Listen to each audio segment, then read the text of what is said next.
పరలోకములో చేర్చగలిగే, నిత్య నివాసంలో చేర్చగలిగే స్నేహితులు ఉండగలగాలి. హల్లెలూయా. అంటే నువ్వేం చేయాలి అంటే, దేవుడు నీకిచ్చిన ఆ సిరి ఎంతైనా కానీ ఏమండి, నువ్వు ఖర్చు పెట్టి ఆత్మల్ని సంపాదించుదువుగాక. హల్లెలూయా. మనం ఏం చేయాలి? గట్టిగా చెప్పండి. నశించిపోతున్న ఆత్మలు ఉన్నారు, దేవునికి దూరంగా జీవిస్తున్న వారు ఉన్నారు, దేవునికి వ్యతిరేకమైన స్వభావంగా నడిపించబడుతున్న వారు ఎంతో మంది ఉన్నారు. జీవితాలు ఏమంటే పాడు దెబ్బగా మార్చబడిన, కుక్కలు చెప్పిన విస్తరలాగా తయారు చేసుకున్న మనుషులు ఎంతో మంది ఉన్నారు. వారిని గమనించి ఏమండి, వారి అవసరం తీర్చగలిగే స్థితిలోకి వెళ్ళిపోయి వారిని నీ స్నేహితులుగా మార్చుకుందువుగాక. యేసయ్య దగ్గరికి తీసుకుని వచ్చుదువుగాక. వారి రక్షణ మార్గంలో స్థిరపరచబడగలిగేటట్టుగా చేయుదువుగాక. అనేకులు రక్షించగలిగే ఆ స్థితిలోనికి నీ జీవితం రాగలగాలి. దేని ద్వారా అంటే, నీ దగ్గర ఉన్న చెప్పండి, అన్యాయపు సిరి, అన్యాయపు సంపద లేదా శాశ్వతము కానీ ఆ సిరి వలన ఆత్మల్ని సంపాదించుదువుగాక. అర్థమవుతుందా? ఈరోజు చూడండి, ఏవేవో మాటలు చెప్పేవాళ్ళు చాలా మంది ఉన్నారు. పోసుకోలు కబుర్లు చెప్పేవాళ్ళు ఉన్నారు, పనికి మాలిన మాటలు చెప్పేవాళ్ళు ఉన్నారు. ఇక్కడ ఏమండి మోసుకుంటూ బ్రోకర్ పనులు, డలార్ పనులు చేసుకునే వాళ్ళు కూడా చాలా మంది ఉన్నారు. అయితే అవి కాదు మనకు అవసరమైంది. యేసయ్యను గురించి చెప్పుదుముగాక, యేసయ్యను ప్రకటించుదుముగాక. హల్లెలూయా. యేసయ్యను గురించి నువ్వు చెప్పగలగాలి, ప్రకటించగలగాలి, ఆ స్వార్థని నువ్వు బోధించగలగాలి. అర్థమవుతుందా? కొన్ని ఆత్మలు ఏ విధము చేతులైనా కొన్ని ఆత్మలు నువ్వేం చేయాలి, మందిరానికి నడిపించగలగాలి. నువ్వు అనగలగాలి, ఇదిగో ఈ వ్యక్తి నా స్నేహితుడు, ఈ వ్యక్తి నా స్నేహితురాలు. హల్లెలూయా. ఇదిగో నేను సంపాదించిన ఆత్మ, నేను మందిరానికి నడిపించిన ఆత్మ అన్న ఆ ధైర్యం నీకు ఉండగలగాలి. ప్రియమైన వాళ్ళు, అట్టి కృప ప్రభువును గ్రహించునుగాక. దేవుడు ప్రతి ఒక్కరికి సామర్థ్యం ఇచ్చాడు. బైబిల్లో చూడండి, దేశాంతరం పోతా ఏమంటే తన దాసుల్ని పిలిచి వారి సామర్థ్యాన్ని బట్టి వారికి ఇచ్చాడంట. ఒకరికేమో 5 తలాంతులు, ఒకరికేమో 2 తలాంతులు, ఒకరికేమో 1 ఇచ్చాడు. అర్థమవుతుందా? ఒకడికేమో 5 రూపాయలు ఇచ్చాడు అనుకోండి, లేదా 5,000 ఇచ్చాడు అనుకోండి, ఒకరికి 2,000 ఇచ్చాడు అనుకోండి, ఒకడికి 1,000 రూపాయలు ఇచ్చాడు అనుకోండి. 5 రూపాయలు, 2 రూపాయలు, 1 రూపాయి ఇచ్చిపోయాడు. అర్థమవుతుందా? ఇప్పుడు 5 రూపాయలు ఇచ్చిన వాడేమో మరి 5 సంపాదించాడంట, 5 రూపాయలు సంపాదించాడంట. హల్లెలూయా. అర్థమవుతుందా? 2 రూపాయలు తీసుకున్న వాడేమో మరి 2 రూపాయలు సంపాదించాడు. 1 రూపాయి తీసుకున్న వాడేమో భూమిని దువ్వాడంట, పాతి పెట్టాడంట, దాచిపెట్టాడంట. ఆ తర్వాత మౌనంగా ఉంటాడంట. ప్రియమైన వాళ్ళ, అయితే అలాగూ మనం ఉండకుందుముగాక. మన జీవితం ఎలా మారిపోవాలి అంటే, 5 తలాంతులు దేవుడు ఇచ్చాడా, మరి 5 సంపాదించుదువుగాక. 2 తలాంతులు ఇచ్చాడా, వాటి ద్వారా 5 రూపాయలు ఇచ్చాడా, 5 సంపాదించుదువుగాక.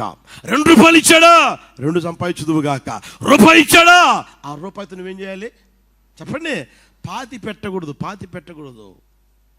ఒకరు సంపాదించగలిగే స్థితిలోకి వచ్చుదువుగాక. హల్లెలూయా. మందిరానికి జనాలు వస్తానే ఉండాలి, కానీ వచ్చిన వారు చెప్పండి మందిరం విడిచి పొరపాటును కూడా పోకూడదు.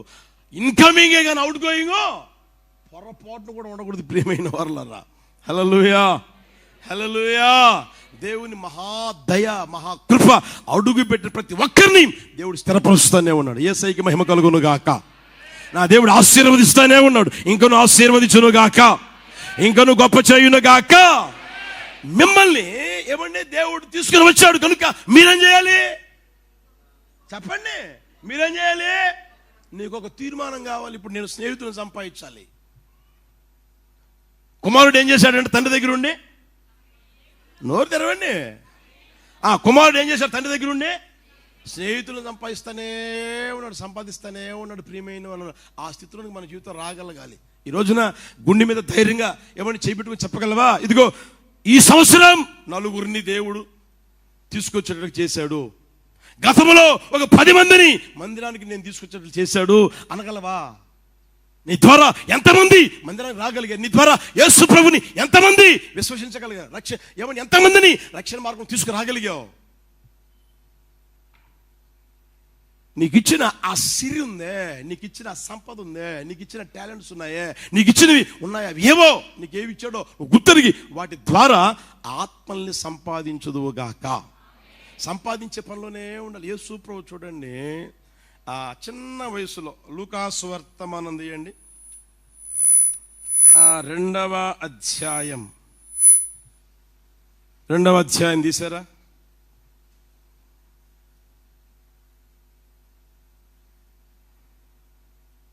48 చూడండి, 48 చూడండి.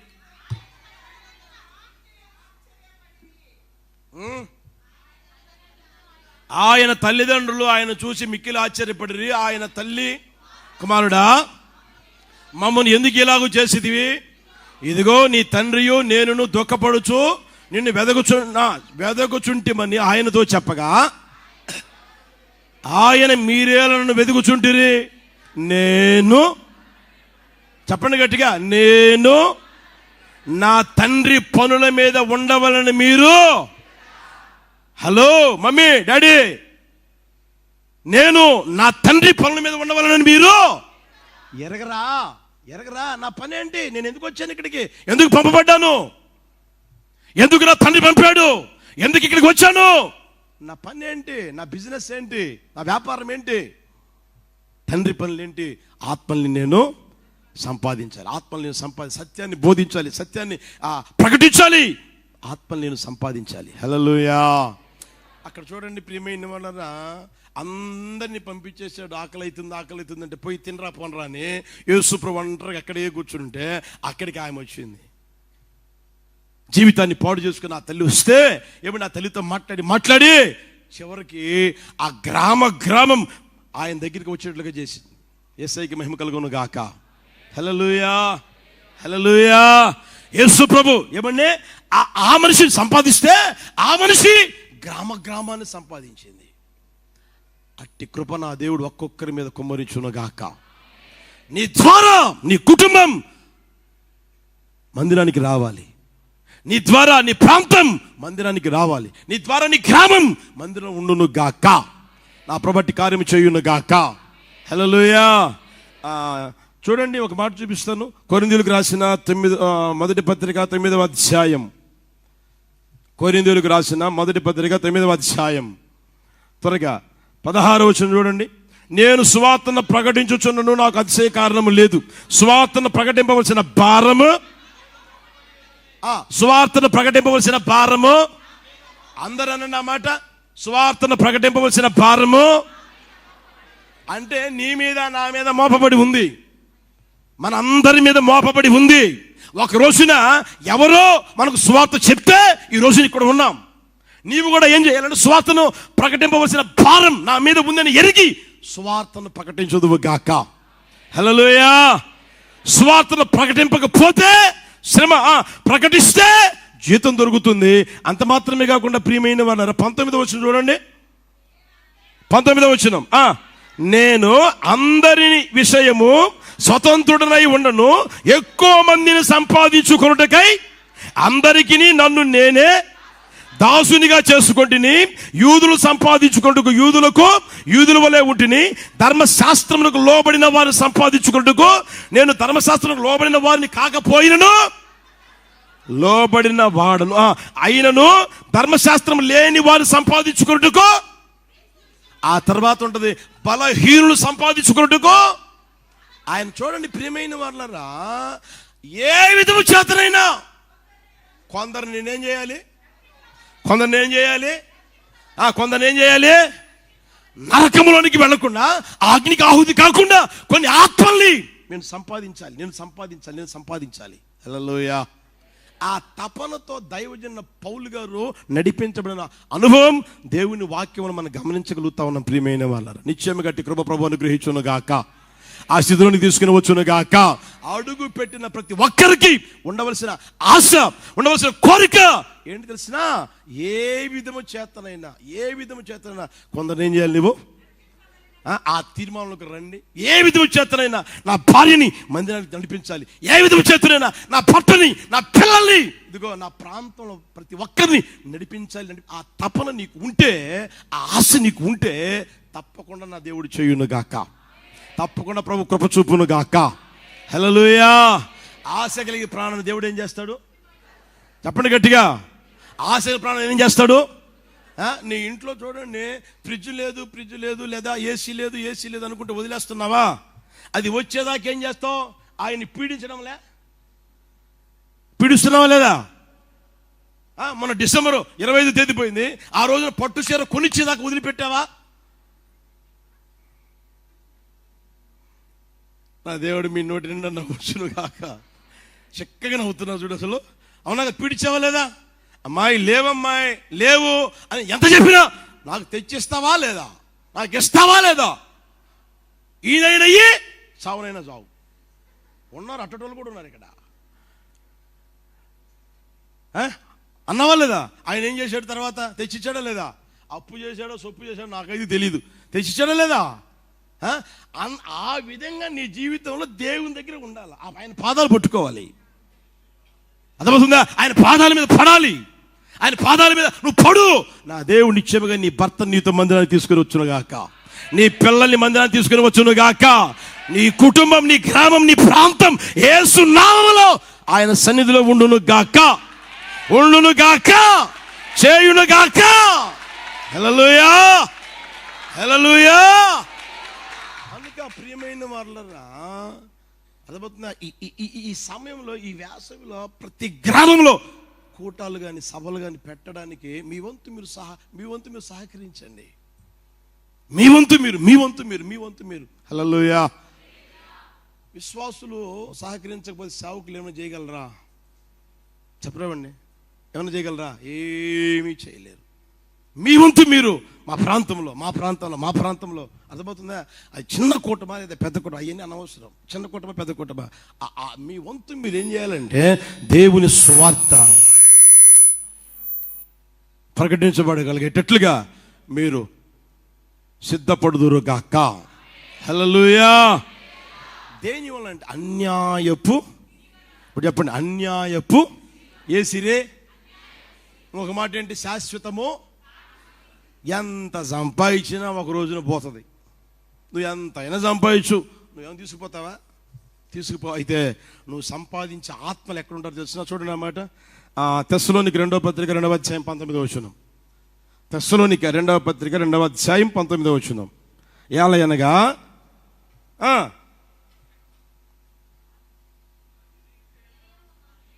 గట్టిగా, ఏలయనగా మా నిరీక్షణ అయినను మా ఆనందమైనను అతిశయ కిరీటమైనను ఏది?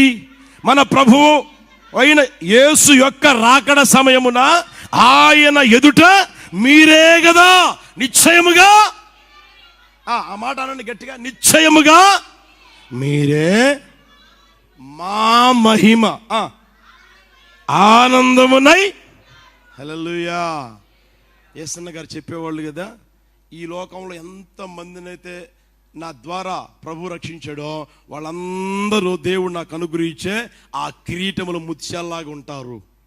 హల్లెలూయా. అర్థమవుతుందా? దేవుడు ఒక రోజున నీకు కిరీటం ఇస్తాడు. దైవ పౌలు గారు అన్నారు కదా, విశ్వాసము కాపాడుకుంటుని నా పరుగు తుదముట్టించుతుని ఇక మీదట నా కొరకు ఉన్నది. ఆ కిరీటములో నువ్వు సంపాదిస్తావే, నీ సిరి ద్వారా సంపాదిస్తావే, అన్యాయమైన సిరి, శాశ్వతం కాని సిరి ద్వారా సంపాదిస్తావే, ఆత్మలన్నీ నీ కిరీటంలో ఉంటాయి. హల్లెలూయా, హల్లెలూయా. ఈ లోకంలో ఎంత సంపాదించినా, ఎంత కిరీటం చేసినా ఒక రోజున తుప్పు పట్టిపోద్ది, పాడైపోద్ది, ఎందుకు పనికి రాకుండా పోద్ది, వదిలిపెట్టిపోతావు. అయితే ప్రభువును గురించే కిరీటం అది శాశ్వతమైనది. హల్లెలూయా. అది నిత్యమైనది. హల్లెలూయా. కనుక ప్రియమైన వాళ్ళ మన వ్యక్తిగత జీవితంలో ఆత్మల్ని ఏం చేయాలి? మనం సంపాదించాలి. అందరం ఎవరికి వారే ఒక్కొక్కరిని సంపాదిస్తా మందిరాన్ని తీసుకొస్తే అందరూ ఎవరి నీకు ముత్యాలుగా మార్చబడుదురు గాక. దేవుడు నీకు మంచి గొప్ప కిరీటం దయచేయును గాక. ఆయన రాకడ యందు నిశ్చయముగా వారందరూ ఎలా మారిపోతారంట? మహిమగా, ఆనందముగా ఉందురు గాక. హల్లెలూయా. కుమారులో ఉన్న స్వభావాలు అంటే మొదటిది చెప్పండి గట్టిగా, తండ్రినే సేవించాడు, తర్వాత ఆజ్ఞని మీరలేదు, తర్వాత స్నేహితులు సంపాదించాడు, ఆ తర్వాత చూడండి ఇంకొక మాట, అయినను నా స్నేహితులతో సంతోషపడినట్లు నీవు నాకెన్నడును ఆస్తి ఎవరిది? చిన్నోడు పోయాడు కదా, తీసుకుని పోయాడు కదా. ఇప్పుడున్న ఆస్తి అంతా ఎవరిది? చెప్పండి గట్టిగా. ఎవరిది ఆస్తి అంతా? ఎవరిది? పెద్ద కుమారుడిది కదా. హక్కు ఉంది కదా, ఏది కావాలన్నది కోసుకొని తినొచ్చు కదా. అయినా సరే ఏమంటున్నాడు? డాడీ, ఏ రోజైనా నా స్నేహితులు ఉన్నారు, వాళ్ళకి విందు చేయాలి అని అనుకున్న ఒక్క మేకపిల్ల కూడా ఇల్లేదు కదా డాడీ. అంటే ఎవరి మీద ఆధారపడ్డాడు? ఆస్తి అతందే అయినా, హక్కు అతందే అయినా, అంతా అతందే అయినా డాడీ మీదే ఆధారపడ్డాడు. డాడీ మీదే విశ్వాసం.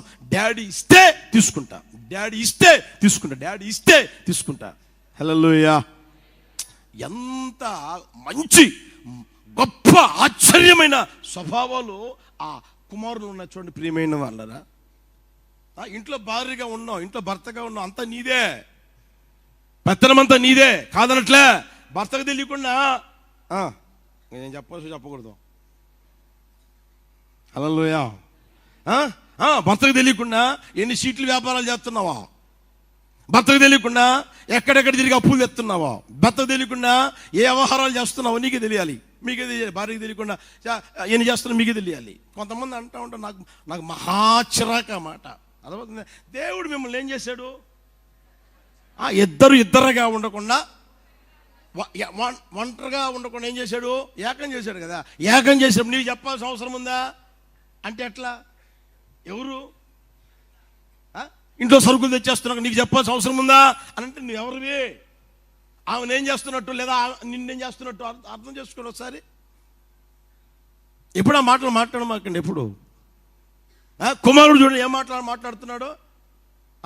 ఒక్క మేక పిల్లైనా ఏలేదా డాడీ అంటే తెలియకుండా ఆ వ్యక్తి చేయడం లే. విశ్వాసంతో ఉన్నాడు, విశ్వాస జీవితం చేస్తా ఉన్నాడు. డాడీ ఇస్తే తీసుకుంటా, డాడీ ఇస్తే డాడీ చేతుల మీదుగా నాకు ఇస్తేనే నేను తీసుకుంటా. యేసయ్యకి మహిమ కలుగును గాక, అట్టి కృపను గ్రహించును గాక. కనుక ప్రియమైన వాళ్ళ మన జీవితంలో మనం చేయవలసిన పని తెలిసిన దేవుని మీద మనకు విశ్వాసం ఉండగలగాలి. అర్థమవుతుందా? ఆయనకి మనం ఎవరమే? కుమారులమే. హక్కు ఉంది, హక్కుతో అడిగి తీసుకునే అర్హత ఉంది. అయినా సరే డాడీ మీరు ఇస్తే తీసుకుంటా. విశ్వాస జీవితం నీకు ఉండగలగాలి ప్రతి విషయంలో. హల్లెలూయా. అది ఉద్యోగమా, వ్యాపారమా, లేదా సంతానమా, లేకపోతే ఇంకోటి అది ఏదైనా సరే విశ్వాస జీవితం చేయుదువు గాక. ప్రతి విషయంలో విశ్వాసం జీవితం కనబరుచుదువు గాక. దేవుని మీద ఆధారపడదువు గాక. దేవుని మీదే ఆధారపడిన జీవితం నీకు ఉండగలగాలి ఏ విషయంలోనైనా సరే. అబ్రహాం చూడండి, విశ్వాసులకు ఎవరైనా తండ్రి. ఏ ఊరికే అన్నాడా విశ్వాసులకు తండ్రిని? ఏమీ తెలీదు, రారంటే వచ్చేసాడు.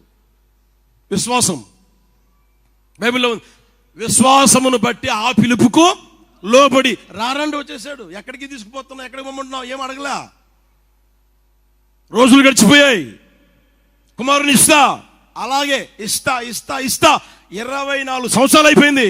ఇస్తా అంటూనే ఉన్నాడు. అలాగే ప్రభు అలాగే అంటూనే ఉన్నాడు. కుమారుని ఇచ్చాడు. ఇచ్చిన దేవుడు నాకు బలి అర్పించమన్నాడు. అప్పుడు కూడా అలాగే ప్రభు అంటున్నాడు. అప్పుడు కూడా ఏమన్నా తెలిసినా నేను అర్పిస్తాను, ఆ బూడిదలో నుంచి అయినా నా దేవుడు నా కుమారుని అనుగ్రహిస్తాడు. యేసయ్యకి మహిమ కలుగును గాక. హల్లెలూయా. నా చేతుల ద్వారానే బలి అర్పిస్తా. వీడి కాళ్ళు చేతులు కట్టి పడుకోబెడతా, చంపేస్తా, కాల్చబడతాడు, బూడిదగా మారుతాడు. ఆ బూడిదలో వచ్చినా నా దేవుడు నా కుమారుని ఇస్తాడు. హల్లెలూయా. అంత విశ్వాసం. ఇప్పుడు మరలా అమ్మాయిని తీసుకురామని పంపిస్తే ఆయన అంటాడు ఒకటే మాట, ఏ దేవుడైతే నన్ను పిలిచాడో ఆ దేవుడు నీకు ముందుగా దూతలు పంపుతాడు, పోరా. హల్లెలూయా. ఎంత విశ్వాసం అండి, ఎంత నమ్మకం అండి, దేవుని మీద ఎంతగా ఆధారపడుతున్నాడండి ప్రియమైన వాళ్ళరా. ఏ విషయంలోనైనా సరే దేవుని మీద ఆధారపడిన జీవితం నీకు నాకు ఉండును గాక, మనందరికీ ఉండును గాక. ప్రభు అట్టి కృప దయచేయును గాక. ఈ మాటలు ప్రభు ఒక్కొక్కరి వినికిడిలో ప్రభు స్థిరపరిచి ఆశీర్వాదకరంగా చేయును గాక. ప్రార్థన చేసుకుందామా? లేచినప్పుడు అందరం ప్రార్థన చేసుకుందామా?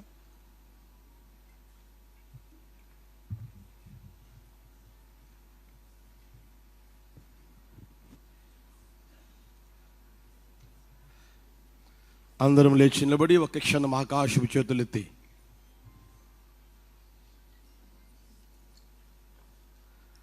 ప్రార్థన చేసుకుందాం. అందరం ప్రార్థన చేసి ఒక క్షణం ప్రార్థన చేసుకుందాం. కుమారుడా, నీవెల్లప్పుడూ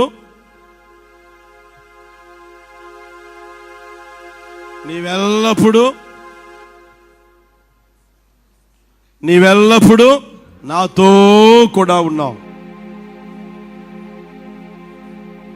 నీవెల్లప్పుడూ నాతో కూడా నావన్నీ నీవే. అందరం ఆకాశం చేతులెత్తి చిన్న ప్రార్థన చేసుకుందామా? కుమారునిలో ఉన్న స్వభావం తండ్రినే సేవిస్తూ ఉన్నాడు. తండ్రి ఆజ్ఞలు విడిచి తిరగలేదు. స్నేహితులు సంపాదించాడు. విశ్వాస జీవితం చేస్తూ తండ్రి మీదే ఆధారపడి ఉన్నాడు. ఆకాశపు చేతులెత్తి చిన్న ప్రార్థన చేసుకుందామా? ఆయనవన్నీ అనుగ్రహించును గాక, ఆయనవన్నీ మనకు దయచేయును గాక, యేసు నామములో పొందుకుందుము గాక, యేసు నామములో దయచేయును గాక, యేసు నామములో అనుగ్రహించును గాక, యేసు నామములో ఆయన సమస్తము దయచేయును గాక. కుమారుని ఇచ్చుటకై వెనుక తీయని దేవుడు సమస్తం అనుగ్రహించును గాక, సమస్తము దయచేయును గాక. ఎప్పుడు తెలుసునా? ఆయన్నే నువ్వు సేవించాలి. అంత మాత్రమే కాదు, ఆయన ఆజ్ఞలు ఎన్నడూ విడిచి మీరకూడదు. ఆయన ఆజ్ఞ ఎన్నడూ విడిచి తిరగకూడదు, ఎన్నడూ మీరకూడదు. స్నేహితులు సంపాదించాలి, ఆత్మలు సంపాదించాలి. ఆ భారం ఈ రోజున నువ్వు పొందుకోగలగాలి. ప్రియమైన వాళ్ళరా, దేవుని మీదే ఆధారపడి జీవించు. నిశ్చయముగా నా ప్రభు అన్ని దయచేయును గాక, అన్ని ఇచ్చును గాక,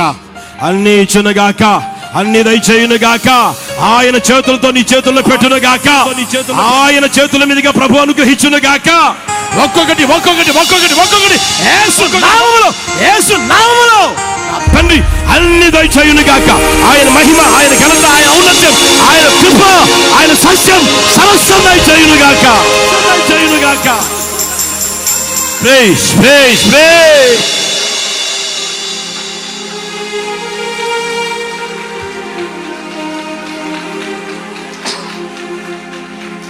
అందరం ప్రార్థన చేసుకుందాం.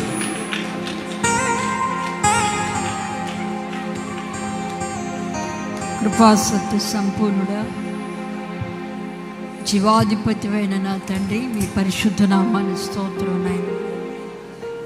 గడిచిన పునరుత్థాన దినము నుండి నేటి వరకు కూడా ఆరోగ్యకరమైన కృప కలిగిన మీ రెక్కల నీడలో దాచి కాపాడి సజీవులుగా బ్రతికించి ఈ పునరుత్థాన దినాన్ని మీ పాదాల చెంత చేరి మీ నామాన్ని స్తుతించడానికి మీరు చూపిన వాత్సల్యాన్ని బట్టి తండ్రి నిండు మనసుతో కృతజ్ఞతాస్తుతులు చెల్లిస్తున్నావు నాయన. ఈ పునరుత్థాన ఆరాధనను ప్రభా ప్రారంభించింది మొదలుకొని ఇప్పటి వరకు మీ ఆత్మ సారథ్యములు జరిగించారు. పాటల ద్వారా మీరు మహిమను పొందారు. ఆత్మారాధనలోనికి మీరు దిగివచ్చే తండ్రి ఒక్కొక్కరిని మీ యొక్క ఆత్మ చేత ఆనందింపచేసి ఉల్లసింపచేసినందుకు కృతజ్ఞతాస్తుతులు చెల్లిస్తున్నాం. వాక్యమైన దేవునిగా మా మధ్యలోనికి దిగివచ్చి మాతో ముచ్చటించిన అమూల్యమైన నీ వాక్కును బట్టి కూడా మీ కృతజ్ఞతాస్తుతులు చెల్లిస్తున్నాము తండ్రి. కుమారుడా, నీవెల్లప్పుడూ నాతో కూడా ఉన్నావు, నావన్నీ నీవే అన్నటువంటి లేఖనములో నుండి తండ్రి ఉదయకాల సమయంలో ప్రభా మీరు మాతో ముచ్చటించారు తండ్రి. కుమారుడిలో ఉన్నటువంటి శ్రేష్టమైన సుగుణాలను ప్రభా మీరు తెలియచేసి ఉన్నారు తండ్రి. తండ్రిని మాత్రమే సేవించేటటువంటి అనుభవం కలిగి అతడు నడిపించబడినట్లుగా లేఖనాలు సెలవిచ్చుచూ ఉన్నవి తండ్రి. భయానికమైనటువంటి చివరి దినాలు అంత్యకాలములో ఉంటూ ఉండగా తండ్రి ప్రతి ఒక్కరూ కూడా తండ్రిని సేవించే వారిగా దయతో మీరు మార్చండి నాయన. ఐగుప్తు దేశములో నుండి తండ్రి నీ కుమారుడైనటువంటి ఇశ్రాయేలును తండ్రి మిమ్మల్ని సేవించుట కొరకు నాయన మీరు విడిపించినట్లుగా లేఖనాలు సెలవిచ్చుచూ ఉన్నాయి. ఒకప్పుడు లోకములో పాపములో శాపములో విగ్రహారాధనలో మీకు దూరముగా ఉన్నప్పుడు తండ్రి మమ్మల్ని విమోచించారు, మమ్మల్ని రక్షించారు, మమ్మల్ని వెదికారు. మా యొద్దకు వచ్చి ప్రభా లోక బంధకాలలో నుంచి విమోచించినటువంటి అయ్యా మిమ్మల్ని నిత్యము సేవించే వారిగా దయతో మమ్మల్ని మార్చండి స్వామి. నీకు స్తోత్రాలు నాయన. కృప కలిగిన తండ్రి పలు సందర్భాలలో పలు కార్యక్రమాలలో తండ్రి నిన్ను సేవించలేక నీకు దూరముగా ఉంటున్న అనుభవంలో నుంచి ఒక్కొక్కరికి విడుదల కలుగునట్లుగా దయతో మీరు సహాయము చేయండి. నేనును నా ఇంటి వారును యెహోవాను మాత్రమే సేవించదము, మీరు ఎవరినైనా సేవించండి పెద్దడైనటువంటి యెహోషువ సెలవిచ్చుచున్నాడు తండ్రి. ప్రతి వారి యొక్క జీవితంలో తండ్రి నేను సేవించేటటువంటి అనుభవాన్ని ప్రభా దయతో మీరు అనుగ్రహించని నాయన. ఆలకించి నన్ను సేవించని ఎడల సుఖముతో నిండినటువంటి సంవత్సరాలను ప్రభా అయ్యా నీకు స్తోత్రం తండ్రి, మీరు అనుగ్రహిస్తారని తండ్రి అయ్యా మీరు సెలవిచ్చి ఉన్నారు కనుక ఒక్కొక్కరు నిన్ను సేవించి ప్రభా మీరు అనుగ్రహించేటటువంటి నెమ్మదిని సమాధానాన్ని ఒక్కొక్కరు అనుభవించినట్లుగా పరిశుద్ధాత్ముడా మీరు సహాయము చేయండి. లోకాన్ని సేవించి సిరిని సేవించి మనుషులను సేవించి నాయన నెమ్మది పొందలేని స్థితిలో ఉంటూ ఉండగా వాటన్నిటిలో నుంచి విడుదల కలుగ చేసి ఒక్కొక్కరి జీవితంలో నెమ్మదిని మీరు అనుగ్రహించమని ప్రార్థిస్తున్నాము తండ్రి. సహాయము చేయండి నాయన. దగ్గరిగిన తండ్రి మీ ఆజ్ఞలు అనుసరించినట్లుగా లేఖనాలు సెలవిచ్చుచూ ఉన్నవి తండ్రి. ఈ కడవరి దినాలను ప్రతి ఒక్కరూ మీ యొక్క ఆజ్ఞలు అనుసరించే వారిగా దయతో మీరు మార్చండి స్వామి. నీకు స్తోత్రాలు నాయన. కృప కలిగిన తండ్రి నీకు స్తోత్రం నాయన. ఈ యొక్క భయానికమైన చివరి దినాలలో తండ్రి సౌలు వలె ఏ ఒక్కరు ఉండకూడదు ప్రభా. దగ్గరిగిన తండ్రి మీ యొక్క ఆజ్ఞలను అతడు విడిచిపెట్టినట్లుగా ఒక స్థితిలోనికి వచ్చిన తరువాత రాజుగా అభిషేకించబడిన తరువాత తండ్రి నీ ఆజ్ఞలు నెరవేర్చకుండా మీకు దూరముగా నడిచినటువంటి అనుభవాన్ని లేఖనాలు తెలియచేయచ్చు ఉండగా తండ్రి ఏ స్థితిలోనైనా సరే ఆజ్ఞలను అనుసరించే వారిగా ప్రతి ఒక్కరిని మీరు మార్చండి నాయన. అయ్యా నీకు స్తోత్రం. వడగండ్లు తుఫాను కూడా మీ యొక్క ఆజ్ఞలు నెరవేర్చుచున్నట్లుగా లేఖనాలు సెలవిచ్చుచున్నవి. సృష్టి మీ యొక్క ఆజ్ఞకు లోబడుతూ ఉన్నది, కానీ మనిషి నీ యొక్క ఆజ్ఞకు లోబడలేనటువంటి మూర్ఖత్వంలో నుండి, అజ్ఞానములో నుండి, చెడుతనములో నుండి, చీకటిలో నుండి ప్రభా ఒక గొప్ప విడుదల కొరకు చేసి మీ ఆజ్ఞకు లోబడేటటువంటి వారిగా ప్రతి ఒక్కరిని మీరు మార్చండి స్వామి.